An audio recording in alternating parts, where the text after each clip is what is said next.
Jalpaiguri medical College में मरीज की हुई मौत, चिकित्सकीय लापरवाही का आरोप। नमस्कार दर्शकों, जलपाईगुड़ी मेडिकल कॉलेज एवं सुपर स्पेशलिटी अस्पताल में एक मरीज की रहस्यमयी मौत के बाद हंगामा मच गया है। परिजनों ने चिकित्सकीय लापरवाही का गंभीर आरोप लगाते हुए कहा है कि गलत इंजेक्शन दिए जाने के कारण ही मरीज की जान गई। प्राप्त जानकारी के अनुसार 52 वर्षीय नांटू दे सरकार, जो कि एक निर्माण मजदूर थे, उन्हें बुधवार रात पैर में तेज दर्द की शिकायत के बाद जलपाईगुड़ी मेडिकल सुपर स्पेशलिटी अस्पताल में भर्ती कराया गया था। आपातकालीन विभाग के ड्यूटी डॉक्टर ने उन्हें सर्जरी विभाग के इंडोर वार्ड में भर्ती करने का निर्देश दिया। मरीज के बेटे नादई दे सरकार ने आरोप लगाया कि वार्ड में ड्यूटी पर मौजूद नर्सिंग स्टाफ ने मेरे पिता को एक इंजेक्शन दिया। इंजेक्शन देने के कुछ ही देर बाद मेरे पिता की मृत्यु हो गई। परिजनों ने मांग की है कि postmortem North Bengal Medical College में किया जाए और वह भी मजिस्ट्रेट की निगरानी में तथा पूरी वीडियोग्राफी के साथ। मामले में अस्पताल प्रशासन ने परिजनों को जांच का भरोसा दिलाया है और शव का आज पोस्टमार्टम कराने का आश्वासन दिया है। आरोप यह भी लगाया गया है कि मरीज को गलत विभाग में भर्ती किया गया और फिर गलत इंजेक्शन दिए जाने के कारण उनकी मौत हुई। इस घटना को लेकर अस्पताल परिसर में तनावपूर्ण माहौल देखा गया। বাবার পায়ে ব্যথা হয়েছিল রাতের বেলা, তো আমি সেই কারণে হসপিটাল নিয়ে যাই। হসপিটাল নিয়ে যাওয়ার পরে ইমার্জেন্সিতে ডাক্তার দেখে, ওখান থেকে দেখার পরে পাঠায় দেয় পাঁচতলায় যাওয়ার পরে তোমার নার্স আইসি নিয়ে একটা পাওয়ারফুল একটা ইঞ্জেকশন দেওয়া হয়। 5 মিনিটের মধ্যে তার রিঅ্যাকশন হয়। রিঅ্যাকশন হওয়ার কিছুক্ষণ পরেই বেডে শোয়ানো হয়। তার কিছুক্ষণ পরেই তোমার পা হচ্ছে সেন্সলেস হয়ে যায়, গোটা বডি সেন্সলেস হয়ে যায়, জিভ ভারী হয়ে যায়, চোখ মুখ উল্টিয়ে দেয়।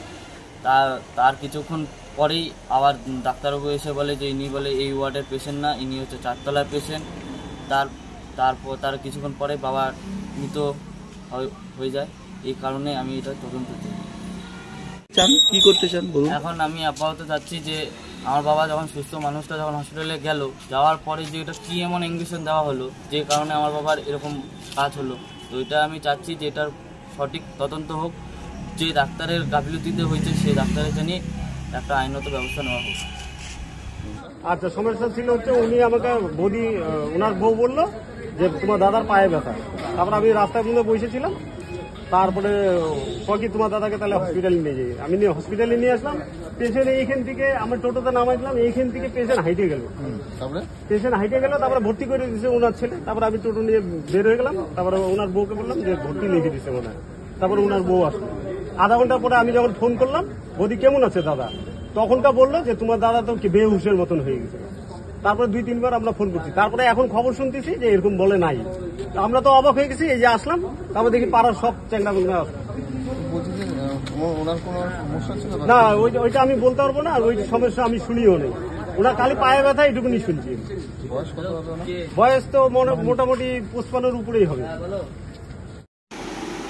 এবং কালকে এটা একটা অভিযোগ যেটা এসেছিল যে একজন পেশেন্ট, তাকে ভর্তি করা হয়েছে। তিনি হাঁটতে হাঁটতে হসপিটালে গিয়ে ভর্তি হয়েছেন। তারপর তাকে এমন কিছু একটা ইঞ্জেকশন পুশ করা হয়েছে, সেই ইঞ্জেকশনে তার মৃত্যু হয়েছে। প্রথমে তার শরীর অসাড় হয়ে যায়, পরবর্তীকালে তার মৃত্যু হয়। যেটা অভিযোগ যে পেশেন্টকে নিয়ে যাওয়ার পর থেকে ট্রিটমেন্ট ঠিক মতন হয়নি। এমনকি কর্তব্যরত চিকিৎসক তাদের সাথে যখন আমরা কথা বলেছিলাম, তারাও বলছেন যে এর 5 তলায় অর্থাৎ সার্জারি ওয়ার্ডে যাওয়ার কথা ছিল না, এর মেডিসিন ওয়ার্ড অর্থাৎ 4 তলায় যাওয়ার কথা ছিল, কিন্তু তাকে ভুলবশত 5 তলায় পাঠানো হয়েছে। কিন্তু বিষয়টি ভুল হয়েছে কি না সেটা অন্য বিষয়। বিষয়টি হচ্ছে যে কেন এই ধরনের পরিস্থিতি তৈরি হলো, কেন নিচ থেকে যখন 5 তলায় পেশেন্টটি গেল তখনই সেটা বোঝা গেল না যে এই পেশেন্টটি আসলে তাদের পেশেন্ট নয়। তাদেরকে মেডিসিনটা চালিয়ে দেওয়া হলো। কী এমন পেন কিলার দেওয়া হলো, তারা বলেছেন পেন কিলার দেওয়া হয়েছে, যে পেশেন্টটা একেবারে মরেই গেল। যেই পেশেন্টটা হাঁটতে হাঁটতে বাড়ি থেকে গেল, সেই পেশেন্টটা যদি হসপিটালে গিয়ে মরে যায়, তাহলে মানুষের তো গণস্বাস্থ্যের ওপর আস্থা হারাবে, সরকারি স্বাস্থ্য ব্যবস্থার প্রতি আস্থা হারাবে। সরকারি স্বাস্থ্য ব্যবস্থার এমনিতেই তো বেআব্রুদশা। এই মেডিকেল কলেজে প্রতিদিন এ ধরনের ঘটনাগুলি ঘটে চলেছে। তার সাথে এরা একদমই স্থানীয়, মানে হসপিটাল থেকে এদের বাড়ি 500 মিটারের মধ্যে, সেইখানে যদি এই ধরনের ঘটনা ঘটে তাহলে তো আর কিছু বলার থাকতে পারে না। এবং যেভাবে মৃত্যু হয়েছে তা অত্যন্ত দুঃখজনক এবং একজন সাধারণ পরিবার, ওনার উপরই সংসার নির্ভর, ওনার 3 সন্তান, একজন মাত্র সাবালক, বাকি দুজনই এখনও নাবালক। তো সেই পরিস্থিতিতে সংসারটার কী অবস্থা হবে এটাও কিন্তু একটা দেখার ব্যাপার রয়েছে, যে কাদের ভুলে এরকমভাবে এই ঘটনাটা ঘটলো তার কিন্তু ইনকোয়ারি হওয়া উচিত।